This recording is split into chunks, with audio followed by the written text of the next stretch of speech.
Now मैंने Russia को कभी भी दुनिया के किसी भी देश के विदेश मंत्री के बारे में ये स्टेटमेंट कहते नहीं सुना।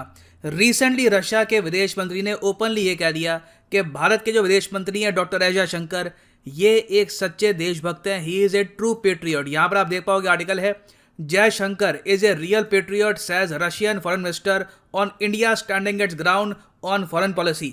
ऑफ कोर्स रशिया ये सब इसलिए कह रहा है क्योंकि जिस तरीके से डॉक्टर एस जयशंकर ने जवाब दिया है वेस्टर्न कंट्रीज को, प्राइमरली यूएस को, रशिया से ऑयल परचेज करने के मामले में, रशिया से ट्रेड के मामले में, इवन ह्यूमन राइट्स के इशू को लेकर, ये मैं आपको बता दूं, इंडिया की तरफ से जो ये स्टेटमेंट आई थी कि अगर यूएसए हमारे देश में ह्यूमन राइट्स को देखता है तो हम भी अमेरिका में जो ह्यूमन राइट्स का इशू है वो हम भी देखते हैं, उसको लेकर हम भी कंसर्न है। ये स्टेटमेंट पूरी दुनिया में गूंजी थी और अब आप देख रहे हैं पहली बार तारीफ सुनने को मिल रही है from Russia.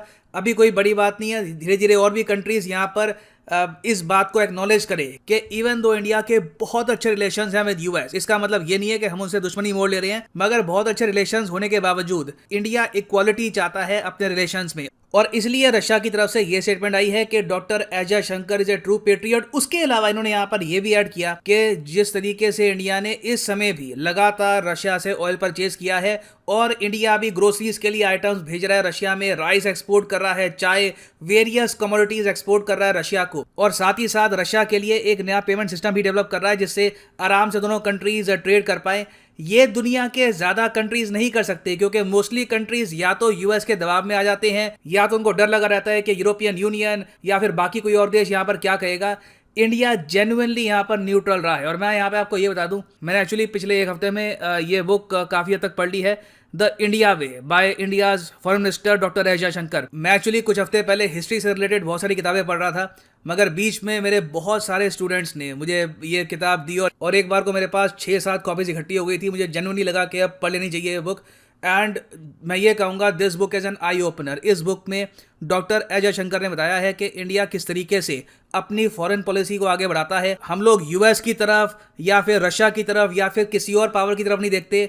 We have our own way, we will do things the India way. और एक बात यहाँ पर मुझे ये भी ऐड करनी पड़ेगी कि डॉक्टर एस जयशंकर रशियन भी बोल लेते हैं। जी हाँ, आप अगर इनका डिप्लोमेटिक करियर देखें तो इन्होंने एक्चुअली आईएफएस जो है इंडियन फॉरेन सर्विस को ज्वाइन किया था 1977 में। उसके बाद इन्होंने इंडिया को रिप्रेजेंट किया है दुनिया भर के देशों में। इनकी wife by the way Japan से है। यहाँ पर आप देख पाओगे एक बहुत ही यंग डॉक्टर एस जयशंकर, और आईएफएस ज्वाइन करने के तुरंत बाद इनको एक्चुअली पोस्टिंग मिली थी यूएसएसआर में। उस वक्त रशियन फेडरेशन ही बना था, उस वक्त यूएसएसआर ही था। तो डॉक्टर एस जयशंकर ने वहाँ पे काम किया, रशियन सीखी, और कोई बड़ी बात नहीं है कि सर्गेई लावरोव जो आज के समय रशिया के विदेश मंत्री हैं, कहीं ना कहीं उस टाइम इनसे इनकी मीटिंग भी हुई होगी, काफी बार दोनों की और जगह भी इंटरेक्शन हुई होगी। मगर इन सब तारीफों में ज्यादा इमोशनली हो जाते हैं। बिल्कुल रशिया की तरफ से ये जो स्टेटमेंट आई है ये मैटर करती है, बट एक रियलिटी हमको ये भी भूलनी नहीं चाहिए कि ये वही सर्गेई लावरोव हैं जो भारत की आलोचना भी करते थे इंडो पैसिफिक को लेकर कि इंडिया यूएस के करीब क्यों जा रहा है, हम लोगों ने क्वाड क्यों बनाया,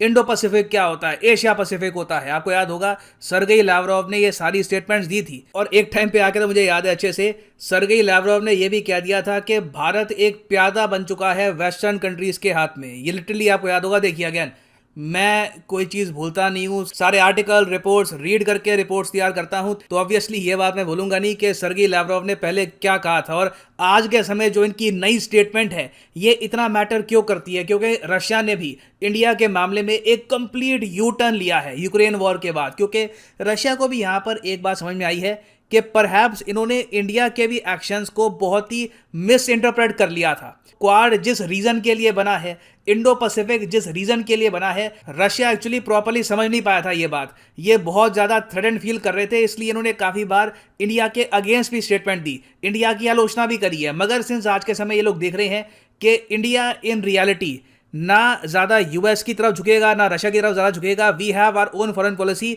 ये बात सिंस रशिया को अब क्रिस्टल क्लियर हो चुकी है, तब हम देख रहे हैं कि रशिया ऐसी स्टेटमेंट दे रहा है। उसके अलावा ऑब्वियसली रशिया को आज के समय नीड भी है इंडिया की, क्योंकि जो रशिया करके बैठ चुका है यूक्रेन में। मैं पर्सनली अगर अपना ओपिनियन दूं, यूक्रेन वॉर व्लादिमीर पुतिन के लिए एक डिजास्टर साबित हुई है। अगर पुतिन के पास एक टाइम मशीन होती और ये फरवरी में वापस जा पाते तो डेफिनेटली ये कोशिश करते कि ये वॉर ये स्टार्ट ना करे, एटलीस्ट इस टाइम तो बिल्कुल स्टार्ट ना करे। क्लियरली रशिया अंडर प्रिपेयर्ड था। इन्होंने यूक्रेन पर अटैक करने से पहले कुछ युद्ध अभ्यास भी किए, बहुत कुछ किया, but wow such a disaster. अब इनकी क्रूजर शिप डूब गई, कई इनके सोल्जर्स मारे गए। बताया जा रहा है, यूएस का एस्टिमेट है कि 25% रशियन जो मिलिट्री है तबाह हो चुकी है इन द यूक्रेन वॉर। और अभी भी आप देखो तो कीव से कितना दूर है ये, इनको आगे बढ़ने में अभी बहुत प्रॉब्लम आएगी। और इसके अलावा जो सैंक्शंस लगे हैं रशिया पे, इस सब का एक्चुअली फायदा उठा रहा है चाइना। यहां पर आप देख पाओगे, after Russia's war on Ukraine, China में witness increase in weapon sales, और ये ऑलरेडी हो रहा है। मैं इसलिए कहूंगा कि ये रशियन वॉर कंप्लीट डिजास्टर है मिलिटरीली, इकोनॉमिकली, क्योंकि अब बहुत सारे अफ्रीकी देश, even European countries, south American countries जो एक बार को रशिया के वेपन्स परचेज करना चाहती थी, अब यूएस, यूरोपियन यूनियन के डर से रशियन वेपन्स परचेज नहीं कर रही, और चुपचाप वहां पे चाइना रशिया को रिप्लेस कर रहा है। और रशिया इस मामले में चाइना को कुछ कह भी नहीं सकता, क्योंकि चाइना वैसे भी रशिया से बहुत कुछ परचेज कर रहा है, नेचुरल गैस के रूप में, क्रूड ऑयल के रूप में। रशिया काफ़ी हद तक डिपेंडेंट भी है चाइना पे। तो रशिया बड़ी मजबूरी से देख रहा है कि जो डिफेंस मार्केट रशिया ने ओवर द ईयर्स डेवलप करी थी, चुपचाप चाइना उसको अब टेक ओवर कर रहा है। तो ऐसे टाइम में रशिया अब देख रहा है भारत की प्रति कि ये कंट्री है जो न्यूट्रल है, ये कंट्री है जिसकी एक स्पाइन है। कोई बड़ी बात नहीं है कि इन द फ्यूचर, अभी तो नहीं, डेफिनेटली कुछ महीने बाद इंडिया के साथ एक बिग टिकट डिफेंस आइटम की सेल ये कर सकते हैं, जिससे इनकी इकोनॉमी को कुछ सपोर्ट मिलेगा। रशिया ने अब ये कहना स्टार्ट कर दिया है, we can give any weapon to India it wants, जो वेपन आप बोलोगे। क्योंकि देखिए, India in the future 130 billion US dollars खर्चने वाला है डिफेंस आइटम्स को परचेज करने में। ऑफ कोर्स इसमें से बहुत सी आइटम्स हम कोशिश करेंगे कि इंडियन कंपनी से ही हम प्रोक्योर करें, मगर कई चीज़ें हैं जो हमको इवेंचुअली बाहर के देशों से ही चाहिए होगी। फॉर एग्जांपल न्यूक्लियर सबमरीन्स हैं, न्यूक्लियर अटैक सबमरीन्स हैं, उसके अलावा ड्रोन्स हैं, बहुत सारा डिफेंस इक्विपमेंट है जो हमको परचेज करना होगा। तो रशिया अभी भी यहाँ पर उम्मीद ये लगा के बैठा हुआ है कि इंडिया कहीं ना कहीं एक बड़ी डिफेंस परचेज करेगा फ्रॉम रशिया। नाउ ये डील्स हम करते हैं नहीं करते वो देखना होगा, बट अभी के लिए मैं आपको दिखाना चाहता हूँ, इस वीडियो बनाने का जो मेन पर्पस था वो ये था कि कहाँ एक टाइम पर रशिया कहता था कि इंडिया एक प्यादा बन चुका है। आज के समय इंडिया की न्यूट्रलिटी, इंडिया की इंडिपेंडेंट फॉरेन पॉलिसी की बढ़ चढ़ के तारीफ कर रहा है, और हमारे विदेश मंत्री को भी कह रहा है कि he is a true patriot. Now finally यहाँ पे मैं आपसे एक क्वेश्चन ही पूछूंगा। क्वेश्चन यहाँ पर यह है कि चाइना ने रिसेंटली एक सिक्योरिटी पैक्ट साइन कर लिया है एक साउथ पैसिफिक कंट्री के साथ। इस टॉपिक पर बाय द वे मैं एक अलग से वीडियो भी लेके आऊंगा, मगर यहाँ पे मैं आपसे बस पूछ रहा हूँ कि ये टॉपिक सिंस न्यूज़ में है, आपको बताना है कि रिसेंटली चाइना ने किस साउथ पैसिफिक कंट्री के साथ एक सिक्योरिटी पैक्ट साइन कर लिया है। यह है यहाँ पे आपकी option, Papua New Guinea, Nauru, Solomon islands या फिर न्यूजीलैंड।